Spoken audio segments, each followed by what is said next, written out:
Alors, on va démarrer le cours. Donc, en fait, le thème que j'ai choisi se trouve dans la paracha de la semaine. C'est marqué dans la paracha de Vayakel la chose suivante. Vayomer Moshe el kol adat ben Israël. Donc, a dit Hachem, à Moshe, pardon, à toute l'assemblée d'Israël. Zé adavar asher tziva Hachem lemor. C'est ce qu'a ordonné Hachem en disant Krou meiterem teruma. On nous répète dans cette paracha que Hachem avait demandé de prélever des prélèvements à Hachem pour Hachem. Kod Eliv Libo, tout celui qui est capable de ne pas faire de bruit avec les chaises. Donc, Kod Eliv Libo, celui qui donnera avec son cœur, Yevia et Trumat Hachem, il apportera ce prélèvement d'Hachem, Zahav à Kesef und Rochet. On nous rappelle donc qu'on a apporté de l'or, de l'argent, du cuivre, Tchechelet Vagaman, de la laine de couleur azur, Argaman pourpre, Tola Tchanim, Veshesh Veizim, donc on a rapporté aussi de l'écarlate, Shesh Veizim du lin, oui, etc. Izim des poils de chèvre, Orot Elim Meodamim, des peaux de Elim, de bouc Meodamim de couleur rouge, Veorot Techashim et des peaux de Techashim, Atsechitim et des bois de Chitim. Shemen Lamaor, de l'huile pour éclairer, donc la menorah, ou bessamim et des parfums, les shemen amishra qu'on avait mélangé à de l'huile d'onction, veliktoret asamim et également des kétorets, des encens asamim dans des herbes, ve'avne shoam avne milouim, les pierres de shoam et de milouim. Les pierres de shoam, c'est les pierres qu'on mettait sur les épaules du Kohen Gadol, et milouim, de milouim, pardon, c'est aussi les pierres qu'on mettait qui remplissaient le pectoral du Kohen. Les éphodes qui était sur le éphod, et la choshen. Donc le éphod, c'est le vêtement que portait le Kohen, et le choshen, c'est le pectoral qu'il avait sur le choshen, sur le éphod, pardon. Vraiment, dans l'ordre des choses, lorsqu'on voit les éléments qui ont été cités, on nous dit au départ de l'or, de l'argent et du cuivre. A priori, les éléments les plus précieux. Après, on nous cite des peaux, etc., des choses qui sont moins précieuses. Et à la fin, on nous dit qu'on a dû apporter, comment on va dire, des pierres précieuses. Bon, mesdames, les pierres précieuses. Bon, est-ce que c'est pas plus important que le reste? Dites oui. Très bien. Non, c'est pas plus. Mais non, c'est ça que c'est plus précieux. La preuve, la Gemara dans Kiddushin explique là-bas que lorsqu'il y a des pierres précieuses, donc du crochet, de fameux pectoral, qui étaient manquantes, qui avaient été brisées ou manquantes sur le crochet, qu'est-ce qu'on fait les Chachamim? Ils ont été voir Dama Ben Netina, qui était un vendeur de pierres précieuses. Et ils lui ont demandé, voilà, on devrait acheter des pierres précieuses pour et donc, ils ont proposé des sommes énormissimes, 800 000, je crois, pièces d'or pour récupérer ces pierres précieuses. Et là-bas, la Gemara explique, bon, pour Kevud Avahem, il n'a pas voulu réveiller son père, parce que la clé de son coffre était sous son oreiller. Et bon, mais c'est un détail. Pour expliquer que ça valait beaucoup d'argent, plus que l'or et l'argent et le reste, n'est-ce pas? Pourquoi ça a été cité à la fin? C'est en fonction de l'utilisation. Ah ben justement, l'usage, il a été précieux. On en a énormément besoin de ces pierres précieuses. C'était pour lire les messages d'Hachem. C'était important, autant que c'était précieux. Pourquoi on l'a cité à la fin? Alors, Laura Chaim pose la question, oui, et il répond qu'on l'a cité à la fin, parce que voilà, comment ça s'est passé? En fait, les Nessiim, les chefs des tribus d'Israël, eux, avaient proposé en disant, écoutez, demandez au peuple d'apporter ce qu'il pourra, voilà, et nous, on apportera le reste. Et c'est ce qui est marqué après dans la paracha, Vanessim et Viu et Avne Ashoam Vavne Milouim. Les Nessim, les chefs de tribu. Mais là-bas, il manque un Yud. On a retiré une lettre pour dire qu'ils ont été un petit peu nonchalants. Vous voyez, les chefs de tribu. Et ils ont dit que ils amènent ce qu'ils voudront et nous on apportera. Mais qu'est-ce qu'ils ont apporté? Ils ont apporté ce que les ministres n'avaient pas pu apporter.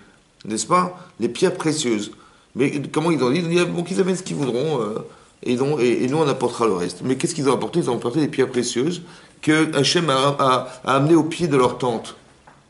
Ça leur a coûté combien de pouvoir ramener les pierres précieuses? Pas grand-chose. Est-ce que c'était précieux, mais est-ce que c'était précieux à leurs yeux? Non. Ça leur a pas coûté beaucoup d'efforts. Et la Gemara d'expliquer, le Rachaim d'expliquer, le Midrash, ça leur a pas coûté beaucoup d'efforts. Donc le sacrifice de se séparer de ses pères, ça leur a coûté pas grand-chose. Or, pour que le Mishkan soit construit, il fallait l'amener avec son cœur. Ça veut dire, c'est quoi son cœur? Ça veut dire, j'ai tellement d'attache à ce que j'apporte, oui, tellement d'attache émotionnelle que quand ce que je vais donner, je ne donne pas de l'argent, je donne de moi. Et on a expliqué que Nedivatlev, ce qui est marqué dans le Mishkan, ici qu'il fallait donner avec son cœur, c'était important parce que c'est la preuve de l'espace qu'on laisse pour Hachem dans son cœur. Et Hachem, il ne réside pas dans ce qu'on lui donne, oui, il réside dans ce qu'on ressent pour lui. Et c'est ce qui est marqué ici. Or, comme ça n'a pas été très fortement ressenti parce que ça ne leur a pas coûté grand-chose, alors ça a été marqué à la fin des éléments cités. très important de comprendre que il faut s'investir dans la vie, et quand on s'investit dans quelque chose et qu'on donne de soi, ouais, on donne pas, quand on donne, on partage quelque chose avec quelqu'un, on donne pas, c'est pas l'objet qui compte en fait. Vous vous rendez compte que c'est ce qu'on ressent qui est exprimé par un effort, qui est la preuve du ressenti de l'amour, de comment dire, de la connexion avec les personnes. C'est ça qu'on voit en fait. On voit pas l'objet forcément. C'est vrai qu'il y a une certaine préciosité dans ce qu'on donne, mais c'est plus les intentions qui comptent que ce qu'on donne. Et Hachem ne réside pas dans ce qu'on donne parce qu'il n'en a pas besoin. Il réside par contre dans l'expression de ce qu'on doit donner. Et l'expression, c'est le lève, c'est le cœur. Et Hachem réside dans cet espace. Pour vous expliquer cette notion, il y a une Gemara dans ce de la Fiudbet. La Gemara dit là-bas que les Chachamim, bizarrement, leur argent, il est plus cher à leurs yeux que leur vie. Ouais. C'est marqué Mamonam, Chaviv Alem Yoter Migoufam. Leur argent, il est chaviv, il est cher, plus cher à leurs yeux que comment dire, mais Migoufam que leur corps. Ah, c'est bizarre. Que leur argent, il est plus important que leur corps. Hein. Alors, elle m'a donné l'exemple, elle dit, oui, on apprend ce principe, on apprend de Myriam. De Yocheved. Que quand Yocheved elle a accouché de Moshe Rabbeinu, elle l'a gardé pendant 3 mois, et qu'est-ce qui s'est passé? Au bout de 3 mois, comme il était né prématurément, au bout de 9 mois, évidemment, les Égyptiens ont vérifié si c'est un garçon ou une fille, elle a préféré s'en séparer, le mettre dans un berceau qu'elle a mis sur le Nil. Mais de quoi était fait ce berceau? De bois. Mais quel bois? Elle m'a dit qu'elle n'a pas pris du bois extraordinaire, ça lui a coûté beaucoup d'argent, non, elle a pris le bois qui allait suffire, on va dire, pour pouvoir faire qu'il va flotter, et voilà. Maintenant, de quel enfant il s'agit? Et de quelle femme il s'agit?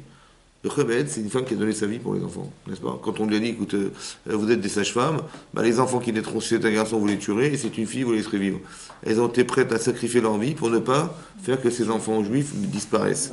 Oui, donc elle était prête à donner sa vie pour ça. Lorsque Moshe est né, il avait marqué, elle a vu qu'il était bon. Et là-bas, Rashi explique que c'est quoi Tov? C'est la lumière qui a été créée au début de la création de monde. Il y a Hachem qui Tov, il y a eu la chambre s'est éclairée bizarrement. Ça va, il y a eu un éclairage spécial, cette lumière, c'est la lumière d'Hachem, de la Shrina, et donc elle a vu quelque chose d'énorme dans cet enfant. Et elle a su, elle, que c'était le sauveur d'Israël. Elle le savait déjà. Elle le savait déjà, ouais, elle le savait. Donc, donc elle le savait. Donc si elle le savait, elle a été prête à sacrifier ses enfants qui n'étaient pas les sauveurs d'Israël. Elle a donné sa vie pour eux. Et elle n'est pas prête à mettre de l'argent, un peu plus d'argent, pour essayer de consolider ce berceau. Il n'y avait pas de danger pour lui, mais quand même. Je veux dire, le sauveur d'Israël, c'est son propre enfant. Elle n'est pas prête à mettre plus d'argent. Et de là, elle a déduit que les tzadikim, mamonam, c'est dur de s'en séparer de cet argent. Plus que leur propre vie et plus que ce que ça pouvait engendrer pour Moshe Rabbeinu. Comment c'est possible? Comment ça se comprend, ça s'explique? Alors, il y a une autre façon de cultiver le rapport à l'argent. Oui? Et ça va être intéressant parce que c'est là qu'on va déterminer la volonté qu'on a de donner de soi ou donner de ce que nous avons reçu d'Hachem. Là-bas, la Gemara dit que pourquoi les chachamim, les tzadikim, ils ont du mal à se séparer de leur argent? Parce que lo pashtu yedem begezel, cet argent-là, il n'a pas été issu du vol. C'est-à-dire de qui il vient? À 100%, il vient d'Hachem. Mais donc, quand ça vient d'Hachem, c'est dur de s'en séparer. Alors, qu'est-ce que ça veut dire? Alors, pour vous donner un exemple, le Rav Shach, il a donné un exemple comme ça. Un jour, il a dit, si demain, quelqu'un venait vous offrir le Sidour, le livre de prière, dans lequel a prié Adam Arishon. Voilà, Adam Arishon, un jour, il a fait la prière, toute sa vie, et il avait un Sidour. Bon, ce Sidour, on l'a retrouvé, et on vous l'a offert. Bon, quelqu'un vient, il vous dit, voilà, écoutez, je suis très intéressé à vous le racheter. C'est le Sidour d'Adam Arishon. Vous l'avez mis dans un coffre-fort en Suisse pour être sûr que ça va. Hein? Mais non, il vient, il vous propose de le vendre, de vous l'acheter, pardon. Qu'est-ce que vous faites? Vous le vendez ou pas? Non, personne ne le vend. Parce qu'il est précieux ce Sidour. Imaginez déjà les bibelots de ma grand-mère, j'en ai du mal à en séparer, alors c'est le Sidour d'Adam Arishon, hein? C'est encore plus, oui, beaucoup plus précieux. Oui ou non? Oui. C'est marqué l'Agma dans Betsa, elle dit là-bas que Mésonotav chez la dame. Mésonotav. Qu'on gagne toute l'année, ouais, c'est Ketsuv. Ça a été fixé de Rosh Hashanah à Rosh Hashanah. D'une année à l'autre, on sait que à Rosh Hashanah, l'argent est fixé. C'est-à-dire que l'argent, le salaire qu'on va recevoir, il a été fixé à Rosh Hashanah. Donc on est Mahamin, on a la Emunat Hashem, qu'à la fin du mois, lorsqu'on reçoit un salaire, il vient de qui ce salaire? Il a été fixé par Hashem. Vous avez du mal à vous séparer du Sidour d'Adam Arishon, ça vous est dur, c'est difficile. Comment je vais me séparer de ce qu'Hachem m'a donné? C'est sûr que c'est lui ou pas? Bah oui, parce que j'ai rien volé. Vous n'avez pas volé cet argent, il vous revient. Cet argent-là, à la fin du mois, il vient d'Hachem, vous avez la Emouna, il vient d'Hachem. C'est dur, ça, séparer ou pas? Hein? C'est pas de l'argent qui va, qui vient.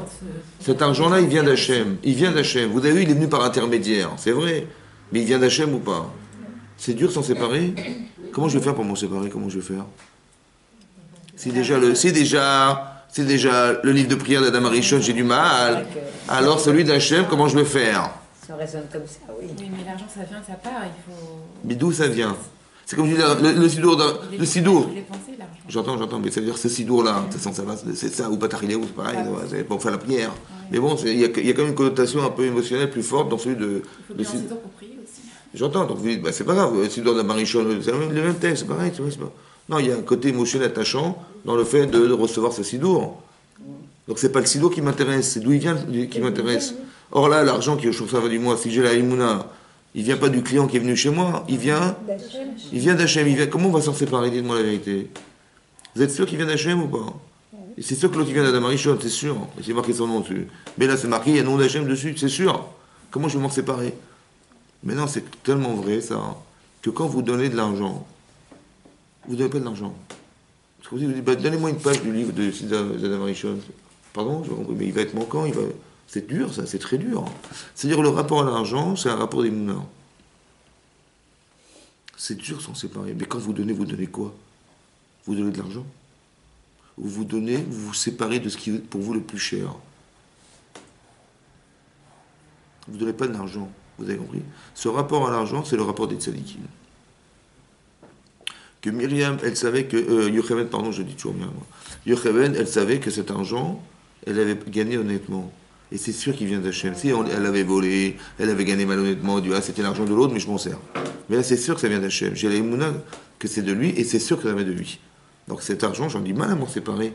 Parce que j'ai la Emouna que c'est la preuve qu'Hachem, il fait, et il a démontré que j'existais pour lui, puisqu'il m'a donné ses moyens de subsister. C'est la partie de ce que Hachem a pensé à Rosh Hashanah. C'est dur de s'en séparer. Donc quand on a cette notion-là très forte en soi, et qu'on est sûr que ça vient de lui, combien c'est difficile de s'en séparer de cet argent. Donc quand vous donnez de l'argent à ce moment-là, oui, vous ne donnez pas de l'argent, ça vient, ça va, c'est vrai, on dirait que c'est le flux d'argent qui va. Non, c'est l'origine de cet argent, il n'est pas le même. Et quand vous savez d'où ça vient, c'est difficile de s'en séparer. Et là, quand vous donnez, vous avez la preuve devant vous, à vos yeux, que ce que vous donnez, c'est vraiment, vous chérissez les gens à qui vous donnez, évidemment. Il y a comme une forme d'attachement, ça reste de l'argent, il y a un attachement précieux qui est la preuve qu'Hachem existe à travers cet argent, qui fait que quand vous donnez, vous vous séparez de l'élément qui était constituant de la relation que vous avez avec Hachem. C'est pas facile, ça. Vous avez un bibelot de grand-mère, vous dites, attendez, je vais donner à mes petits-enfants, mais je ne me sépare de quelque chose qui m'est cher. Quand je transmets cet objet, je transmets pas un objet qui vaut 10 euros. Pour moi, il ne vaut pas 10 euros, il vaut beaucoup plus que ça. Ça va. Mais l'argent, c'est du matériel, alors que le sidour d'Adam Arishon, c'est du spirituel. Attendez, dites-moi, la différence entre un sidour, un livre en carton, avec des feuilles en papier. Seulement la connotation est spéciale parce que... À qui il a appartenu, c'est pas comme l'argent c'est du matériel. Et le sidour, c'est quoi? C'est un objet spirituel. Ben, l'argent aussi, c'est un objet spirituel. Il est tellement spirituel. Non, ça vient d'Hachem. Il est tellement spirituel, il vient d'Hachem. C'est à ça qu'il est spirituel. C'est pas à quoi il sert qu'il est spirituel. C'est vrai qu'il va servir à acheter des baguettes. Mais l'origine est spirituelle. Ça, j'explique. L'origine est spirituelle. C'est dur de se séparer de l'origine. C'est comme un objet précieux qu'on a reçu de nos arrières, qui ça fait 200 ans qu'on a à la maison. Il vaut rien, ça vaut rien. C'est ce que ça représente qui compte, c'est pas ce que ça vaut. Hein? La valeur sentimentale. Exactement, donc c'est-à-dire quand je donne pas la valeur des choses, je donne la valeur sentimentale, c'est ça que ça veut dire. Tzadikim, que cet argent, il a plus de valeur à leurs yeux que ça. Donc quand on donne de ça, on donne pas de l'argent, on donne des choses de très, très attachantes, c'est ça que ça veut dire. Donc c'est pareil, c'est comme la Gemara dans Mamsia, elle dit là-bas, que si quelqu'un, comment on veut dire, il a laissé des fruits en dépôt chez quelqu'un, parce que, bon, c'est un agriculteur, il dit, voilà, je vais voyager, écoute, il demande à son meilleur ami de lui garder des fruits. Donc il est chômeur, ça s'appelle un gardien. Oui? Maintenant, un chômeur. Maintenant, il y a des halakhot de chômeur. Qu'est-ce que ça veut dire? Qu'est-ce que tu as un gardien? Et la Gemara dit, mais c'est par exemple, ces fruits, ils commencent à dépérir. Le type, il est toujours pas rentré, et ces fruits dépérissent. Qu'est-ce que vous faites avec les fruits? Alors il dit, on essaie de les conserver, et au maximum, on va les revendre. Et sinon, il vaut mieux garder un cave. Un cave, c'est environ 1 kilo. Pourquoi dit l'Agmara. Parce qu'Adam, un homme, il préfère cave chez l'eau, 1 kilo de ce qu'il a produit, miti shakabin chez le chavero, plus que 9 fois la quantité venant des autres. Pourquoi il préfère le produit de son travail que 9 fois la quantité qu'on aurait dû donner en équivalence, 9 fois plus en équivalence que venant des autres. Parce qu'un homme s'attache à ce qu'il fait. Ça va? On s'attache au produit de notre travail. Mais pourquoi on s'y attache? Parce qu'on a mis de soi dedans. Quand vous voyez le produit de votre travail, c'est pas seulement le produit, c'est le même que vous retrouvez dans les grandes surfaces. Ça, c'est le résultat de quelque chose qui vous appartient, qui est le produit d'un effort. Et ça, c'est très important, on s'attache à ça. C'est spirituel. Donc c'est la même chose. C'est-à-dire que quand vous faites des efforts sur quelque chose, l'attachement spirituel que vous avez avec, c'est quoi finalement? Comme si on faisait abstraction de soi pour... Moi, j'avais du temps à faire autre chose, et j'ai dit, dans ce temps, je le consacre à cette chose. Et je m'investis, et je donne de... Mais en vérité, qu'est-ce que vous faites? Vous mettez de la spiritualité, parce que ce qui anime votre âme, c'est cette volonté, ce désir. Et vous avez décidé de mettre de côté votre plaisir, un désir personnel, pour s'engager dans ça. Vous mettez du spirituel. Et on s'attache spirituellement au résultat du travail. C'est ce que l'Agma a dit. Ça veut dire que c'est très important de comprendre qu'on s'attache. Donc quand vous donnez ces fruits à quelqu'un, oui, vous les donnez à quelqu'un, c'est pas comme vous donnez, pas comme vous donnez des choses on vous a données et vous les renvoyez à quelqu'un d'autre. Voilà, j'ai reçu de quelqu'un, c'est pas grave, ça m'a rien coûté, je donne à quelqu'un. Vous voyez que l'investissement personnel, il engage. Et on est attaché à ça. Ça va? Si vous deviez fabriquer vos baguettes toutes seules, vous voyez? C'est pas d'aller acheter la farine au supermarché et de faire les baguettes, non. C'est d'aller cultiver, allez labourer votre terrain, allez semer, allez préparer, éviter qu'il y ait des herbes sauvages, et prier pour qu'il pleuve, prier pour que les vers soient pas trop rudes, et allez récolter votre blé, allez le sécher, et en faire de la farine, ça va vous prendre 6-7 mois. Mais tout ça, c'est les étapes à suivre pour faire de la farine, n'est-ce pas? Bon, si vous allez à la boulangerie, et vous allez acheter une baguette à 90 centimes, et vous sortez, et en sortant, il y a une personne pauvre qui vous tend l'oreille, qui vous demande, écoutez, j'ai pas de quoi manger, ça vous dérange pas? Ça vous coûte quoi, 90 centimes? Ça coûte rien. Donc vous allez donner la baguette. Pas grave, vous en achèterez une autre. Mais si c'est le produit de 6 mois de travail, et que la baguette, vous l'avez devant vous, là, et vous dit, ça vous dérange pas de me la donner? Vous la donnez? Hein, c'est déjà plus dur. Hein. Mais c'est la même baguette. Comment? Un bout. Oui, un morceau. Mais vous avez calculé ou pas? Calculer quoi? Combien de baguettes vous avez donné? Combien de morceaux? Mais la baguette, quand vous l'avez achetée à 90 centimes, ça vous a rien coûté, ça vous a coûté 90 centimes. Non, mais si j'avais fait tous les efforts... c'est plus dur de donner. Vous avez compris pourquoi? Parce qu'il y a un attachement. Parce que ce que vous voyez est le résultat de tous les efforts, de toutes les prières, de tout ce que ça représente derrière vous. Ça va? On s'attache à ça, c'est comme ça. Ça va? Donc c'est attachant, et là c'est dur de donner. Et si vous donnez pas la baguette. Non. Et ni le bâton. Non, je rigole. Vous donnez pas la baguette, C'est pas la même. Pourquoi c'est pas la même? Non, il n'y a pas la même. Si je lui donne cette baguette-là, la baguette spéciale, quoi, on va dire. Si c'est ça que je dois manger, il n'y a pas la même. Si je la donne tout, exactement. Je donne un morceau. Ça veut dire que c'est quoi? C'est attachant ou quoi? Oui, c'est attachant. Vous avez compris? En plus, c'est ce rapport. Oui, c'est ce que j'explique. C'est le rapport émotionnel avec Dieu que vous n'avez pas. Donc quand vous donnez comment? Vous donnez quoi? Qu'est-ce que vous donnez en vérité? Vous donnez une partie de vous. Vous savez qu'il y a une barre dans Moed Katan. Le bout de baguette spéciale que toute la baguette que je peux donner à l'autre. C'est ça, c'est l'émotion que vous donnez. Maintenant, vous avez même vous attachez à la personne à qui vous donnez. Plus encore. Il y a une barre dans Moed Katan qui dit là-bas comme ça que Rabbi Chia, il devait disparaître, quitter ce monde. Donc le Malach Hamavet, dit l'Agmara, il est venu le voir, parce qu'il devait lui prendre son âme. Et l'Agmara dit que comme il étudiait la Torah, sans cesse, sans s'arrêter, il ne pouvait pas disparaître. Donc qu'est-ce qu'il a fait, le Malach Hamavet, le l'ange de la mort? Qu'est-ce qu'il a fait? Il s'est déguisé en pauvre, dit l'Agmara. Donc il est venu, il a tapé à sa porte. Bonjour monsieur Rabbi Chia, bonjour. Voilà, j'ai pas de quoi manger, est-ce que vous n'auriez pas du pain à me donner? Dit l'Agmara. Et le Rav, il s'est exécuté, il a donné du pain. Et il a répondu, si déjà tu me donnes ton pain, donne-moi ton âme. Et il a dit ok, il a donné son âme. Ça a la même valeur? Il dit, je te donne 50 millions de baguettes, et pas de problème, mais laisse-moi tranquille. Non? Qu'est-ce que ça veut dire? Oui, c'est les mêmes valeurs. Pour qui? Pour le Rabbi Chia. Pourquoi? Parce que quand il donnait du pain, il ne donnait pas du pain. Vous comprenez ou pas? Qu'est-ce qu'il a vu le Malach Hamavet? Il n'a pas vu qu'il a donné du pain. Il a dit, mais si tu me donnes ton pain comme ça, donne-moi ton âme, c'est la même chose. Ça veut dire qu'on s'attache aux choses. Oui. Et c'est ça qu'il a vu, le Malach Hamavet. Il a dit, si déjà tu me donnes ton pain comme ça, donne-moi ton âme. C'est pareil. Ça veut dire qu'on apprend de là que le rapport à l'argent, ce n'est pas un rapport de moyens de survie, mais d'attachement à Akadosh Baruch Hu. Ça va? C'est ça qui est marqué ici dans la Torah, que quand ils ont donné un peu nonchalant les pierres précieuses, c'était les éléments les plus précieux. Mais de comment ça a été obtenu? Avec facilité, il n'y a pas d'attachement particulier. Ça veut dire que c'est paradoxal, mais c'est comme ça. Ils ont eu un mérite extraordinaire, ces chefs de tribu qui étaient des grandes sadikim. Parce qu'ils n'ont pas été obligés d'aller chercher ces objets pour les récupérer. Ça ne leur a pas coûté grand-chose. Ils ont eu le mérite d'avoir des pierres précieuses au pied de leur maison. Mais ce n'est pas ces pierres qu'on voulait que tu amènes. Parce qu'on voudrait que la shrina réside dans un espace que tu lui laisses. Mais l'espace que tu laisses à la personne, ou à Hachem, pardon, oui, c'est l'espace que tu aurais voulu conserver pour toi, mais tu fais abstraction de toi pour lui. Ça, c'est la preuve de l'amour, de l'attachement à la personne. Combien ça t'a coûté de donner? Ça va?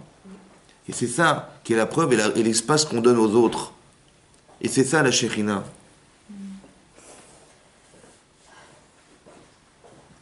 Combien ça t'a coûté? Et nous, qu'est-ce qu'on fait en général? On fait l'inverse. On favorise en fait le moindre effort. Ça veut dire, moi je fais mieux, je me porte. C'est vrai ou pas? Si je pourrais éviter de faire, je me porte mieux. Alors qu'en vérité, c'est exactement l'inverse qu'on devrait penser. C'est-à-dire, on devrait réfléchir et transmettre ce message de la satisfaction personnelle du résultat d'un effort. La satisfaction personnelle du résultat d'un effort. Parce que plus je fais des efforts dans quelque chose et plus je suis content du résultat, plus je m'y attache. Maintenant, la valeur émotionnelle que peut avoir et l'attachement que peut avoir l'objet résultat de mon effort, il vaut quelque chose de très fort. Donc quand vous êtes capable de le partager, vous donnez pas seulement, vous donnez tout ce que contient les éléments que vous donnez, parce qu'il est le produit d'un attachement particulier. Vous avez compris? Je m'attache à la personne à qui je donne. Vous savez pourquoi c'est comme ça? Comment on peut le comprendre, on va dire spirituellement? Parce que c'est Hachem qui crée le lien.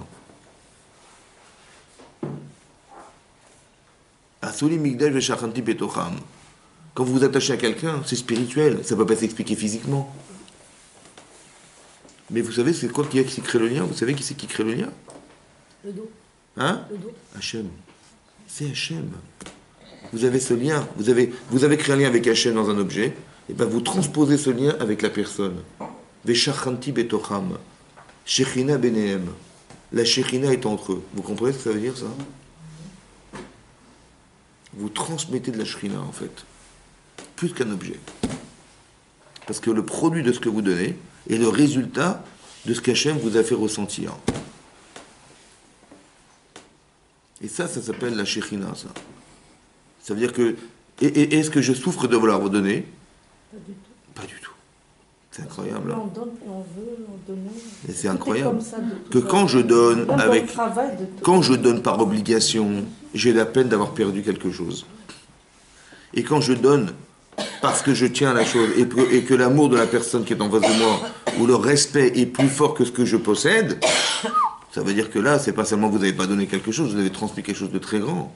Et c'est ça qui crée le lien spirituel. Lorsque je cherche des intérêts personnels dans la relation, c'est sûr que la Shekhinah n'est pas là. C'est pas shoot, c'est comme ça. La relation, elle est fausse. Elle est fausse. Et nous, on veut avoir vous avez compris pourquoi c'est logique d'avoir une relation intime et qu'il soit une relation honnête et franche et respectueuse. Parce que c'est là qu'Hachem y réside. Et pas l'inverse. Et on le sent, ça se voit, ça se sent, ça se ressent, c'est comme ça. Oui, c'est vrai, ça se ressent. Que quand c'est pas sincère, quand c'est donné de façon où on sent que c'est pas un investissement personnel, on sent que bon, si c'était ça ou autre chose, ça aurait été pareil. Vous comprenez? Ça se ressent. Mais ce que vous ressentez, en fait, c'est le manque ou le remplissage de la Shrina en vous. C'est ça qui est marqué. Je résiderai parmi vous, parce que Hachem, il ne va pas résider dans ce qu'on construit pour lui, évidemment. Par contre, il va résider dans l'espace qu'on lui laisse. à travers ce qu'on a donné dans Mishkan. Et là, il est marqué que Nessim sont en Yud. Si on enlève une lettre à leur nom, ça veut dire qu'il a manqué quelque chose. C'est ça que ça veut dire. Le nom, c'est pas simplement d'expliquer, vous savez, il a marqué Nessim sur un Yud. Comme on a dit, elle s'appelait Sarai, elle va s'appeler Sarah. Et du Midrash, il dit, mais qu'est-ce qu'on a fait du Yud de Sarai? On l'a envoyé chez Yoshua Benoun, Oshéa Yoshua, le délivreur. Vous imaginez ce que ça veut dire, ça? Il est devenu la personne qui va libérer le clan Israël tout entier, vous entrer en Israël. Mais c'est quoi le changement de lettre? Ça veut dire quoi, changement de lettre, à votre avis? Hein? Changement de nom. Et ça veut dire quoi, changement de nom? On est une personne. Hein? On est une autre personne. Exactement ça. Ça veut dire qu'on n'est plus la même personne. Hein? C'est une nouvelle lettre. Voilà, vous avez changé. C'est ce qu'Hachem voulait ou pas? Ben oui, c'est évidemment ça. Changer. Sarah, il ne peut pas avoir d'enfants, mais Sarah, elle peut en avoir. Mais pourquoi on lui a changé son prénom? Vous savez pourquoi? Pas pour qu'il lui permette d'avoir des enfants. Non. Mais non. Parce qu'elle est devenue cette femme. Ah oui, il y a eu un changement entre-temps. Elle a changé. C'est elle qui a changé. C'est elle qui a pris cette dimension spéciale qui lui permet d'avoir ses enfants. Parce que Sarah, elle ne peut pas en avoir. Mais c'est pas parce qu'on a dit, tiens, on va changer ton prénom, ça va lui donner un nouveau mazal. Non. C'est elle qui a changé sa vie. C'est elle qui a pris une dimension spéciale. Avraham, c'est un père de famille. Avraham, Amon Goïm. Il est devenu le père des nations. Je ne sais pas si vous vous rendez compte de ce que ça veut dire. C'est sa dimension qui lui donne ce prénom. C'est pas son prénom. C'est pas on dit, tiens, on va le nommer chef des nations. Mais non. Il est devenu cet homme. Il a dimensionné, il a élargi sa dimension personnelle, intérieure. Et donc on lui donne un nouveau prénom. Et ce prénom-là, Avraham, il est obligé d'avoir une descendance, puisqu'il devient le père des nations. Évidemment qu'il aura des enfants. Donc la perspective d'en avoir, elle dépend essentiellement de la capacité qu'on a d'élargir notre façon d'être.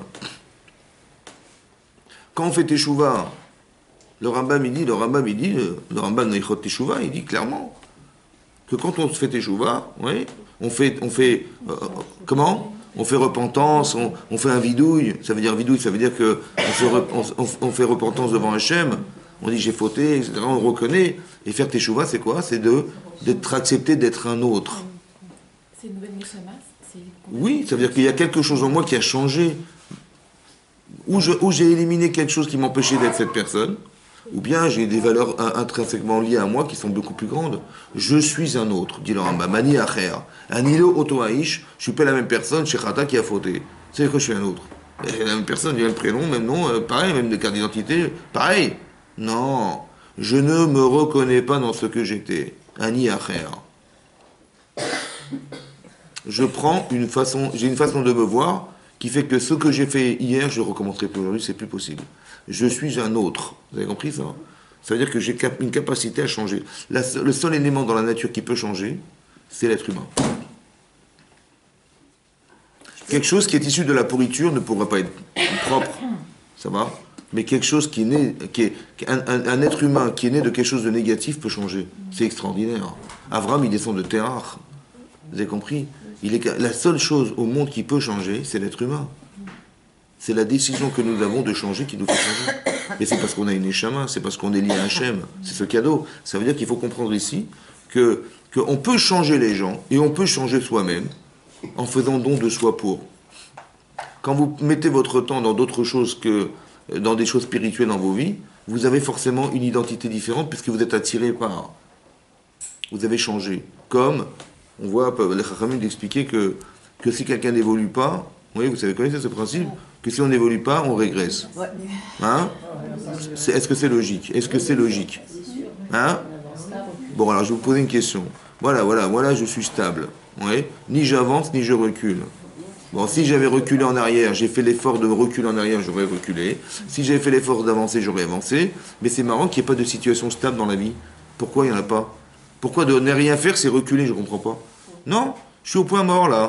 Dans ma vie, je suis au point mort. Non, ça n'existe pas, point mort. Si on est au point mort, on recule. Khamil d'expliquer, c'est comme la pesanteur. Ça veut dire que c'est quelqu'un qui porte une pierre lourde pour gravir une montagne. S'il s'arrête, manifestement, le poids le poids de la pierre et la pesanteur qui pèse sur lui va forcément le faire reculer. Mais il est où la pesanteur dans l'homme? Où ça pèse? C'est quoi la pesanteur qui empêche la personne d'avancer? Et si elle n'avance pas, elle va forcément tomber derrière. Pourquoi? C'est la volonté. Hein? volonté. Mais le fait d'être stable, moi j'ai rien fait. J'ai pas fait une avera, j'ai pas fait une mitzvah, on dit bah t'as reculé.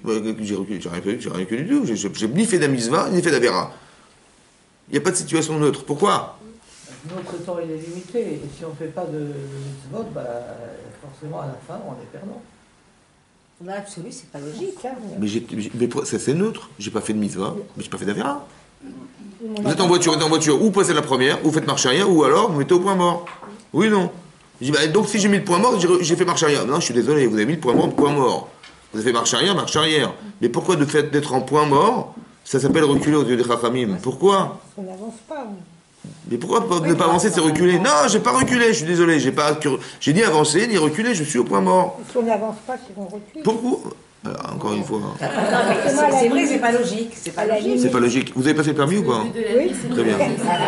Donc moi, dans le code, on m'a dit, bah, c'est toi, tu es pas la première. Si tu veux faire un créneau, tu fais marche arrière. Vous savez faire les créneaux ou pas? Donc vous avez bien manipulé le manche des vitesses pour passer à l'un. Oui, marche arrière. Mais si vous êtes au point mort et les gens ils klaxonnent derrière, alors qu'est-ce qu'elle fait, madame? Elle recule ou elle recule? Mais non, mais Chachamim, ils ont dit point mort, c'est reculer. Ben voilà, Hein? Mais je ne comprends pas. Chachamim, ça veut dire quoi de ne pas avancer, c'est reculer? Non, c'est pas reculer. C'est mourir, c'est à force de rester Avancer, comme c'est ça. pas évoluer, on n'évolue pas. Mais pourquoi vous n'évoluez pas en stagnant? Pourquoi c'est pas... Voilà, il y a une situation. Quand un cas il fait une avéra, ben là je vois clairement qu'il a fait une bêtise. Ok. Comment? Il n'y a pas de changement. Ben voilà, donc il n'y a pas de changement. Voilà, vous êtes en ligne, en parallèle avec des voitures, il y a une place vide derrière et vous êtes là. Voilà. Alors les gens ils t'acclament, mais qu'est-ce qu'elle fait? Elle avance ou elle recule? Elle marche. Elle fait quoi? Je dis voilà, je n'avance pas, je recule. Oui, mais on gêne toute la circulation extérieure aussi. Non mais là vous avez reculé. Chachamim ont dit que vous avez reculé. J'ai reculé. Hein? J'entends les klaxons, mais Chachamim ont dit reculer, donc j'ai reculé. Voilà. Qu'est-ce qu'ils veulent derrière? Je comprends pas, j'ai reculé. On est là pour avancer. Oui, le but de la vie, c'est d'avancer, c'est pas reculer ou évoluer. À part ça va? Là, quand on n'avance pas. Oui, j'ai compris, mais pourquoi ça s'appelle reculer ça? Parce qu'on n'évolue pas. Parce qu'on a le temps de cogiter pendant qu'on est statique. Alors peut-être comme ça, écoutez-moi bien. C'est comme ça. Pourquoi j'ai pas avancé? Hier j'ai avancé et aujourd'hui j'ai pas avancé. Pourquoi? Ça, c'est reculer. Pourquoi? Vous savez pourquoi? Il y a forcément un élément qui s'est rajouté qui m'a empêché d'avancer. Ah ouais, c'est reculer. Ça s'appelle reculer. Hier j'ai avancé. Hier j'ai dit oui je veux faire. Demain matin je vais me lever à la tefila. Je dis non je crois pas. Puis en plus c'est dimanche et puis c'est la grasse matinée. Pourquoi je vais me lever? J'ai pas envie. Donc c'est à dire que ton plaisir de ne pas avancer est plus fort que celui d'avancer. Mais c'est ça régresser. Ouais, Non? Exactement. C'est pas d'avancer physiquement ou de reculer physiquement, c'est spirituel ce que je vous dis. Vous pouvez répéter, s'il vous plaît? Répète et répète sont sur un bateau. Non.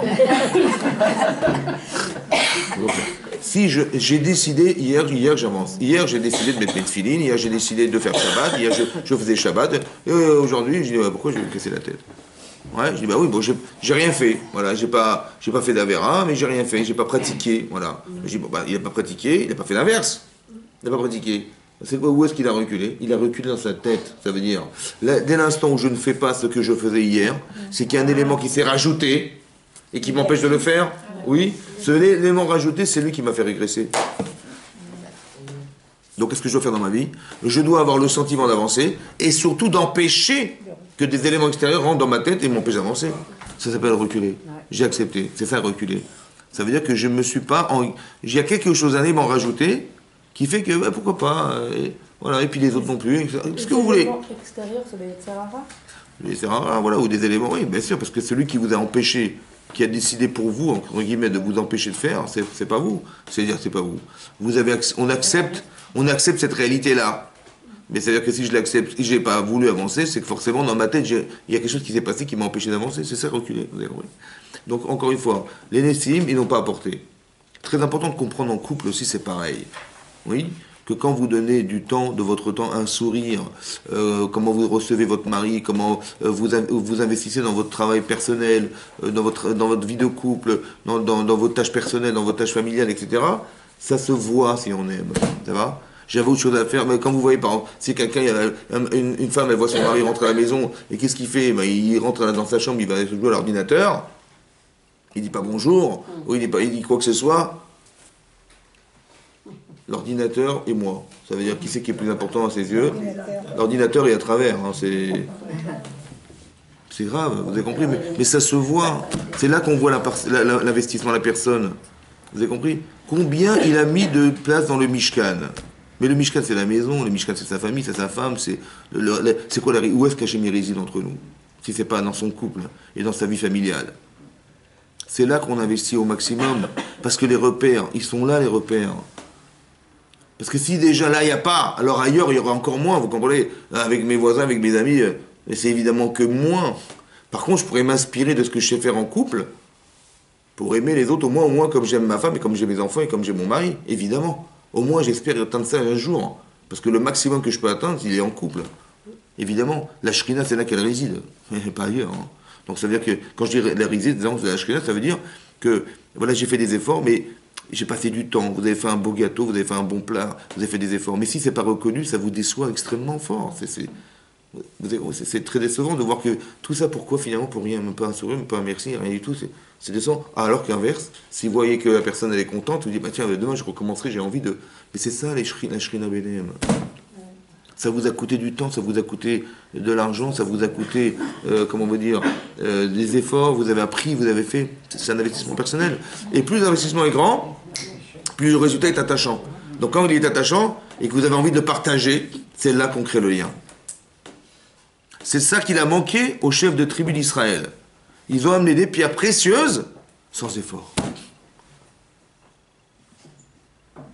C'est précieux, hein, là. C'est précieux les pierres. C'est comme si que votre mari vous offrait une bague, mais c'est pas lui qui vous le donne. C'est son voisin. Voilà, il est passé par le voisin.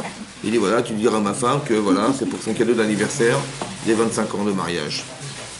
Il est où votre mari? Il n'est pas là. C'est le voisin qui t'a pas. Voilà, c'est la part de votre mari. Mais la Shrina ne peut pas résider dans cet espace, c'est impossible. Pourtant, il est beau le bijou, hein. Oh là là, Gouda Vauvert, il est... C'est un Bocara. Pas votre mari, hein. Il s'appelle Bocara. C'est le...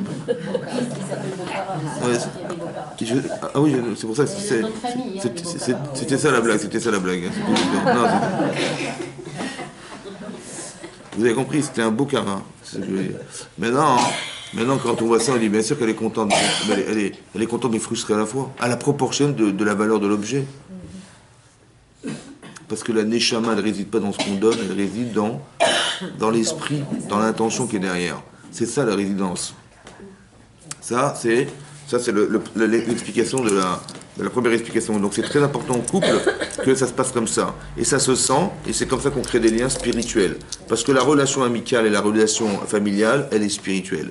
On est attaché aux enfants, c'est spirituel. On est attaché à ton mari, c'est spirituel. Quand vous faites un choix, vous avez décidé d'épouser cet homme, il est pas seulement physique, il est spirituel. C'est très profond, c'est quelque chose qui est tellement profond que cet homme, il est en vous, en fait. Ça va? Et vous avez choisi l'homme qu'on vous a destiné, Minashamay, parce que vous le portez depuis l'instant où ça a été conceptualisé. C'est comme ça. On porte en nous, on est Zachar Bonekeva. Oui. Et donc quand vous donnez de quelque chose de vous, vous donnez pas seulement de vous, et ça il faut l'expliquer en couple, c'est très important que les gens le comprennent, parce qu'on donne quelque chose de très fortement spirituel. Quand on crée ce lien, qu'est-ce qui peut le détruire, franchement? Rien. Il n'y a plus, c'est impossible. Parce qu'il va vous proposer quoi d'autre? Qu'est-ce qui va vous faire miroiter pour enlever ce lien? Qu'est-ce qu'il vous peut proposer pour enlever ce lien? Il n'y a rien. Contre ça, il n'y a rien. Qu'est-ce qui peut vous faire miroiter? Impossible. Donc c'est-à-dire que ce lien spirituel, il est indélébile. Et nous, on cherche à créer des liens, et on croit que on va lui offrir une petite voiture, ça fait plaisir, on va lui offrir, je sais pas moi, des vacances aux Seychelles, elle va être contente. Mais c'est pas ça.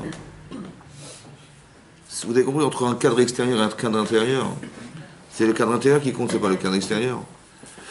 C'est ça qu'on ressent, c'est ça les vraies intentions, c'est ça le vrai sentiment qu'on devrait ressentir. Et c'est ça qu'on doit construire. Cette relation-là qui est très puissante et qui est émotionnellement touchante. On doit ressentir ça. Et c'est là qu'on voit la preuve de la relation à l'autre, qui est très forte, elle se ressent à ce moment-là. Ça, c'est une explication qui amène le Rachaim. Une autre explication pourquoi il n'y a pas de Yud là-bas dans le Nessi. Oui, parce qu'ils ont dit la chose suivante. Et c'est pour ça que quand ils ont apporté le Mishkan, ouais, quand on a construit le Mishkan après, oui, ça c'est les objets qu'on a apportés. Mais ce qui est important de voir, c'est autre chose. C'est comme ça. C'est pas seulement la relation à l'objet, mais c'est la zrizout. Ça veut dire la capacité d'être zélé dans ce qu'on veut faire dans la vie. Qu'est-ce qu'ils ont dit? Ils ont dit qu'eux, ils apportent ce qu'ils voudront, ce qu'ils pourront apporter, pardon, et nous, on amènera le reste. Si on vous propose de faire une mitzvah, il y a ce qu'on appelle la zrizout. Ça veut dire d'être zélé dans les mitzvot. Oui? D'être zélé dans les mitzvot. Maintenant, la question qui est posée, c'est la suivante. Il y a une mitzvah d'être zélé. Oui? Il y a une zrizout, la zrizout, c'est une mitzvah. D'où on apprend, parce qu'il est marqué Vayeshkem Avram Baboker. Lorsqu'Hachem a proposé à Avram de sacrifier, Vayeshkem Avram Baboker, il s'est levé tôt le matin. Pourquoi il n'a pas attendu l'après-midi? Parce que de là on apprend Zrizi Magdim Mitzvot. Quelqu'un qui est zélé, Magdim Mitzvot, il précède le temps pour arriver à faire le plus tôt possible la mitzvah. Maintenant, quand ça sonne, hein? Ça, c'est l'école Simcha. Alors, comme ça. Est-ce que la mitzvah de la zrizout, le fait d'être zélé, c'est un plus? Ça veut dire, on pourrait faire la mitzvah le matin, on pourrait la faire l'après-midi. La mitzvah, c'est la même. Effectuer, c'est la même. La différence, c'est que le matin, il y a un bonus. C'est qu'on l'a fait tôt le matin, et l'après-midi, on a raté le bonus. Mais la mitzvah est la même. Mais il y a un plus, c'est qu'on a fait tôt le matin. Oui? Ou bien que non. Que la mitzvah du matin, faite avec zèle, n'a rien à voir avec la mitzvah de l'après-midi. Est-ce que la mitzvah de faire de façon zélée, c'est un plus? Ou bien que c'est une mitzvah qui n'a plus rien à voir avec celle de l'après-midi? La mitzvah du matin, c'est une mitzvah qui n'a rien. Bien que la photo c'est la même, mais est-ce que l'intensité est la même? Est-ce que la mitzvah est la même? Alors là-bas, le Pachad Yitzhak qui pose une question comme ça. Il a posé cette question. Il dit, il est marqué dans le texte de la Torah, Ushmartem et amatzot. Vous garderez les matzot. Ça veut dire quoi de garder les matzot? C'est de faire en sorte que elles ne tombent pas sous le coup du temps. La pâte, c'est-à-dire que si vous tant que vous malaxez la pâte, elle reste de la matzah. Et si vous attendez 18 minutes sans malaxer la pâte, elle devient du chametz. Il n'y a pas marqué du pain, il y a marqué du chametz. Pourquoi pour donner un nom différent du pain. Lechem, du pain, voilà, du pain, du lechem. Non, il est marqué chametz. Et de là, la Gemara déduit que mitzvah baliatra, une mitzvah qui vient dans tes mains, al tachmitzena, ne la laisse pas devenir du chametz. C'est marrant, hein? La même pâte, une seconde avant, c'est des matzot, et une seconde après, c'est du chametz. Et le chametz, on ne peut pas manger à Pessah. Vous avez compris ou pas? Mitzvah, matzah. Ça veut dire mitzvah, matzah. Et donc on apprend que si on tarde à faire les mitzvot, elles deviennent du chametz. Ça veut dire que quoi? C'est un plus ou ça devient formateur de la mitzvah? Est-ce que c'est un plus d'avoir fait tôt? Ou si j'ai pas fait tôt, j'ai déformé la mitzvah? Elle était de la matzah, elle devient du chametz. C'est déformation. En quoi le fait d'attendre, c'est déformateur de mitzvot? Hein? Comment? Pourquoi si on a tardé, on devait faire la mila le matin, on a dit non, on va faire cet après-midi. Déformateur de mitzvot. Pourquoi ça déforme la mitzvot? Mais c'est la même, les photos sont les mêmes, la vidéo est la même, le bébé c'est le même, tout est pareil. Qu'est-ce qui a changé? C'est quoi qui a changé? L'élan. Hein? L'élan. Le temps. Ah, le temps. L'élan. C'est quoi l'élan? C'est spontané. Mais pourquoi on a préféré la faire le matin que l'après-midi? On y met du cœur quand même. C'est un plus, quoi. C'est le plaisir de faire la mitzvah. Hein? On peut le rater sinon. Si on le le fait pas le matin, matin, la on peut mitzvah se dès qu'elle se présente à nous. Ça m'étonnerait que la mila vous la ratiez. Il y a encore des éléments Hein? perturbateurs qui peuvent nous faire changer d'avis. Ça m'étonnerait. parce qu'elle est- Vous allez dire, ah tiens, cet après-midi, il y a des soldes à Sephora, on va faire dimanche. Si je fais la mitzvah tôt le matin, Il faut faire la mitzvah dès qu'elle se présente. L'amour de la mitzvah. Ça veut dire quoi? Qu'est-ce qui est révélateur de l'importance de la mitzvah? La rapidité avec elle. La rapidité avec laquelle vous la faites. Ça, c'est révélateur de l'importance de la mitzvah. Si par exemple, vous voyez au bout de ce couloir-là, il y a une porte. D'accord? Et derrière cette porte, il y a une valise à moitié ouverte. Et dans cette valise à moitié ouverte, on voit des billets de banque qui dépassent. Il y a 250 millions d'euros. Il y a des gens qui passent, La première qui saute sur la valise, c'est pour elle. Bon, on y va cet après-midi ou on y va ce matin? Hein? On dit, bon, cet après-midi, c'est plus intéressant cet après-midi. Qu'est-ce que vous faites, mesdames? Vous sautez sur l'occasion de récupérer la valise? On vous dit, on verra. tard. Bon, est-ce que la mitzvah, elle vaut plus ou moins que 250 millions d'euros? Plus. Et pourtant, on a dit, on fera cet après-midi. Vous avez compris ou pas? Est-ce qu'elle vaut plus, Bémet? Ben si je dis, bon, on verra cet après-midi. Mais j'ai tellement envie de la faire, mais je ne vais pas attendre ça. Même une seconde, c'est trop déjà. Vous avez compris? Que la zrizout, c'est révélateur de l'importance que revêt la mitzvah pour moi. C'est là que je vois le révélateur. Donc quand je tarde à faire, ils ont dit, ben ils apporteront ce qu'ils voudront et nous on amènera le reste. J'ai pas compris, mais on fait le Mishkan là. Saute sur l'occasion. Tu peux amener des pierres précieuses, mais fonce, amène-les. Pourquoi tu tardes à apporter? Le fait de tarder est révélateur de la non-importance que peut revêtir la mitzvah pour moi. Ouais. Ça s'appelle quoi? Ça s'appelle du chametz. C'est incroyable, mais pourquoi c'est du chametz? Vous savez pourquoi? Parce que qui c'est qui s'est mêlé pour m'empêcher d'atteindre ce niveau? Il m'a dit, mais c'est pas grave, cet après-midi. L'après-midi, demain. Ben voilà. Peu importe, en tout cas, il n'en reste que... Mais si je vais la faire cet après-midi, Bémet, je vais la faire cet après-midi. Mais pourquoi tu ne l'as pas fait ce matin? Il y a un élément qui s'est rattaché qui m'a empêché de le faire. Ou alors, je n'avais pas la considération de ce que j'allais faire. Évidemment. Il y a des gens, une femme a dit à son mari, tiens, tu peux venir avec moi, on fait des courses. Il dit, pardon, j'ai pas compris. Mais il y a le match du PSG, là, bon, etc., etc. Mais je dis, mais t'as pas compris que ta femme, elle te retourne à la perche? Elle a pas besoin de toi, en vérité, mais elle a pas besoin de toi, elle peut faire les courses toute seule. Seulement, c'est l'occasion qu'elle te tend pour quoi faire? Bah, c'est retrouver avec toi. Alors lui, il croyait que, genre, elle a besoin que je porte les sacs. Ou la voiture, elle porte... Mais la voiture, elle porte les sacs, il y a le caddie, qu'est-ce que t'as à faire? Tu prends le sac et tu viens dans la voiture. J'ai pas compris pourquoi t'as besoin que je vienne avec toi. T'as compris pas? Mais c'est pas la voiture que j'ai besoin, c'est ni d'un truc, j'ai besoin de toi. T'as compris ça veut dire ça? Et quand tu vois ça, tu dis, mais bien sûr que je vais y aller. Zrizim Magdi Mitzvot. Ça veut dire que c'est... Tu veux créer un lien, mais vas-y, fonce. C'est l'occasion que tu as de faire, de créer des liens. Tu vois, même elle m'a pas demandé de venir avec elle pour ça, elle m'a demandé de venir avec elle pour faire les courses. Je dis, ouais, ils sont intelligents. Et juste au moment du match. C'est ça qui manque. Hein? Juste au moment du match. C'est pas sympa. Ça veut dire quoi? Ça veut dire quoi? Le match est plus important. Que je vais m'adapter à lui demander quelque chose au moment C'est vrai, où... c'est vrai. C'est ça. Mais si, ben, ici, et si votre mari dit, ben, c'est pas grave le match.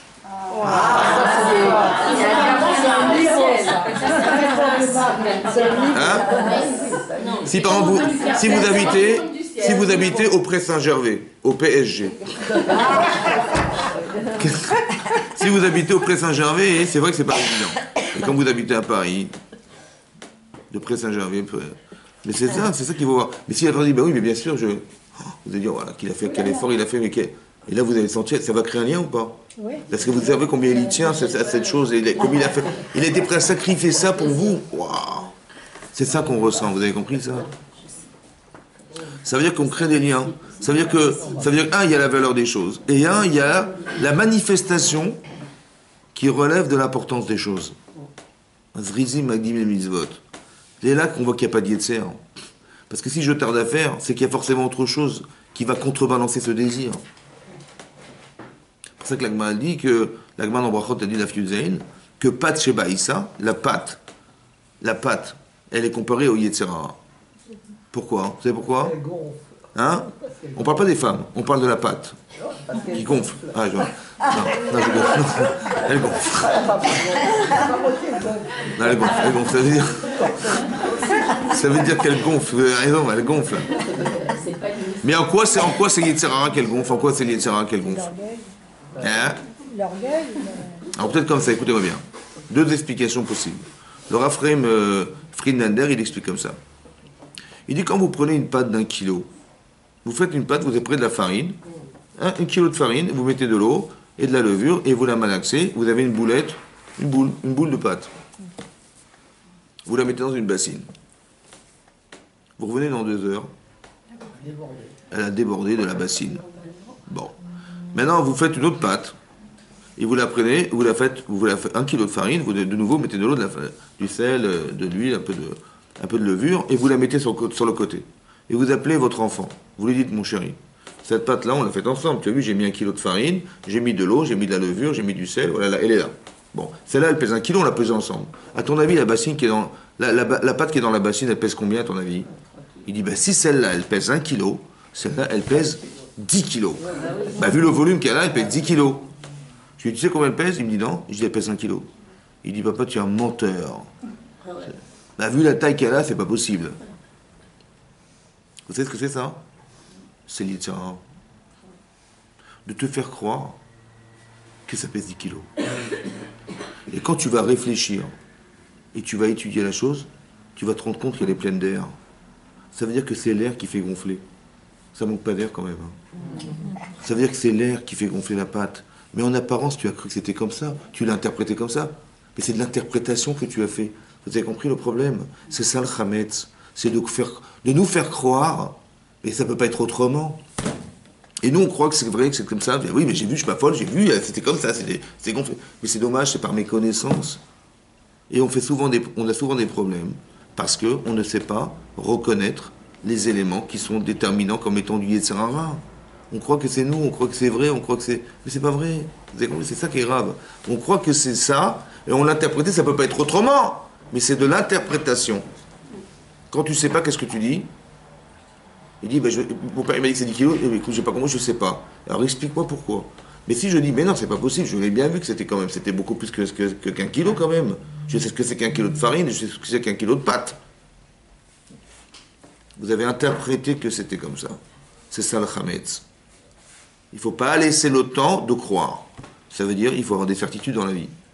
Et ça se construit des certitudes. On étudie pour avoir des certitudes. On apprend pour ne pas parce que c'est... Pourquoi en fait on se fait avoir? Parce qu'on ne sait pas, vous comprenez? Parce que moi je ne savais pas que ça pouvait gonfler et que la levure elle avait cette capacité physique et chimique à pouvoir gonfler la pâte. Je ne savais pas. Et si tu l'avais su, tu aurais dit, bah oui, elle pèse 1 kilo.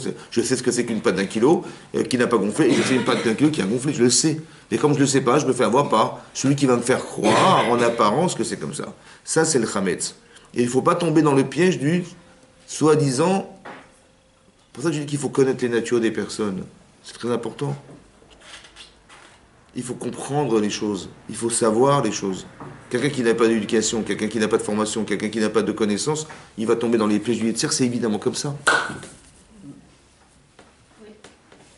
S'il y a quelqu'un qui n'a pas écouté des cours sur le couple, qui n'a pas écouté la notion des choses, le rapport à l'autre, etc., il va tomber dans ces panneaux-là. Ça va? Malheureusement. Par méconnaissance, ou bien par manque d'émotion, par manque de sentiments, par manque d'investissement, par manque de partage, par manque de communication. Tout ça, c'est Yitzhara, ça. Vous avez compris? La personne à laquelle on est le plus attaché au monde, c'est avec laquelle on va se séparer le plus au monde. On peut être la meilleure des femmes et la pire des femmes. C'est incroyable. On peut être la meilleure des femmes pour son mari et la pire des femmes pour son mari. C'est un kénédo, c'est un contre-soi, c'est effroyable. C'est-à-dire qu'on doit créer cette... Et pourquoi c'est comme ça? Parce que là où il y a des enjeux spirituels, il y a forcément des enjeux Yitzhara. Il y a un enjeu spirituel à gagner, il y a forcément quelqu'un qui va vouloir nous détruire cette relation, parce que c'est l'enjeu de nos vies. Si tu construis pour l'éternité, et sinon, ben c'est l'autre qui va atteindre l'éternité, vous comprenez? C'est Yitzhara qui va atteindre, le mauvais penchant de soi. Et donc ça, c'est ça qu'on veut essayer de construire en couple, qu'on veut essayer de créer l'éternité. Donc un lien spirituel ne peut pas se... Le lien qu'on a créé dans le Mishkan, il est indélébile. Ça y est, on a créé une alliance avec Hachem, on ne pourra plus la quitter, cette alliance. Donc, mais cette alliance, elle est spirituelle. Ça veut dire que vous ressentez quelque chose de très fort. Et qu'est-ce qui peut détruire cette relation? Contre quoi on peut changer du spirituel? Est-ce qu'on peut payer du spirituel? Si ma femme, elle m'aime pas, elle me déteste, mais bon, je vais lui faire un cadeau, ça va s'arranger. Est-ce qu'une femme est à vendre? Non, elle est à louer. On loue sa femme, mais est-ce qu'on est à vendre? Elle n'est pas à vendre. Et nous, on dit, ouais, je lui fais un cadeau, et je crois, je lui ai fait des cadeaux, et elle va faire encore la tête. Mais c'est là qu'elle va faire encore plus la tête. Parce que tu crois que tu as une pauvre fringueuse, ça allait changer quelque chose. Le problème, il est là, on n'a pas solutionné. Vous avez compris? Et nous, on croit qu'on va s'arranger. On va faire un beau ruban avec un truc. Et je lui offre des cadeaux et ça ne marche pas. Mais évidemment que ça ne marchera jamais. Parce que c'est spirituel. Ça ne s'achète pas le spirituel. Ça n'a pas de prix, le spirituel. Et ça ne se vend pas, le spirituel. Quand vous ressentez quelque chose, c'est l'inverse. Comme si on allait échanger ça par de l'argent. C'est stupide. Vous avez compris? C'est pour ça que quand on voit qu'on donne des choses dans le Mishkan, on n'a pas regardé ce qu'on a donné. Il y a des gens qui n'ont donné pas grand-chose, mais ils ont donné tellement. Vous savez, on raconte que le Kotel à Maharavi, il est pas tombé. Les autres murs, ils sont tombés. Vous savez ou alors ils ont été ensevelis. Mais pourquoi celui-là, il a tenu? On dit qu'il y a la Shrina qui le fait tenir. Les murs, ça tombe, les murs. Il n'y a pas de ciment, il n'y a rien. Comment ça peut tenir? Avec le mouvement de la terre, ça tombe. Vous avez des monuments qui sont des ruines à Rome, en Grèce. Oui, des colonnes, elles tombent, les murs, ils tombent, ça tombe. Et là, ils ne tombent pas. On dit parce que la Shrina, c'est la Shrina qui le fait tenir. Mais pourquoi c'est la Shrina qui le fait tenir? Parce que ce mur, il a été construit avec l'argent des pauvres. Ça veut dire que les gens, ils n'ont pas donné de l'argent. Parce que je survis avec cet argent. Comment je suis prêt à le sacrifier pour? Je suis prêt à sacrifier ma vie pour. Là, la Shrina reste. Vous avez compris? C'est ça la Shrina. Vous avez compris? Combien je donne de moi, combien je tiens aux choses et combien je suis capable de les partager. De mon temps, de mon sourire, de mon argent, de mon intelligence, de ma patience. C'est des dons personnels. Et c'est ça qui crée des liens spirituels. Et c'est ça qu'on veut engager ici. C'est pour ça qu'ici c'est marqué que quand ils ont reçu l'argent facilement, les pierres précieuses étaient au pied de leur maison. Ça leur a pas coûté grand-chose. Ça, Hachem, il n'en veut pas de ça. Autant que, mais si on devait construire le Mishkan, mais presse-toi de le faire. Ça montre l'intérêt que tu as. C'est pareil. En couple, il faut se presser de rentrer chez soi. De retrouver son mari, de retrouver sa femme. La Shrina, elle est là-bas. J'ai envie de retrouver mon Mishkan. Celui qui n'a pas de mari. Hein? Celui qui est seul, il n'a pas de mari comme moi. Eh bien, Bézat Hachem. Eh bien, Bézat Hachem. Ça fait 30 ans. Bézat Hachem. Il faut que ça puisse arriver, Bézat Hachem. Je suis pas pressée de rentrer, je m'ennuie toute seule. C'est comme le citron. Le citron pressé. Et Bézat Hachem. Vous avez compris, c'est ça qu'il faut atteindre. C'est ça qu'on espère. Et c'est ça qu'on veut essayer de réaliser, Bézat Hachem. Chazak. Merci beaucoup. Merci à vous.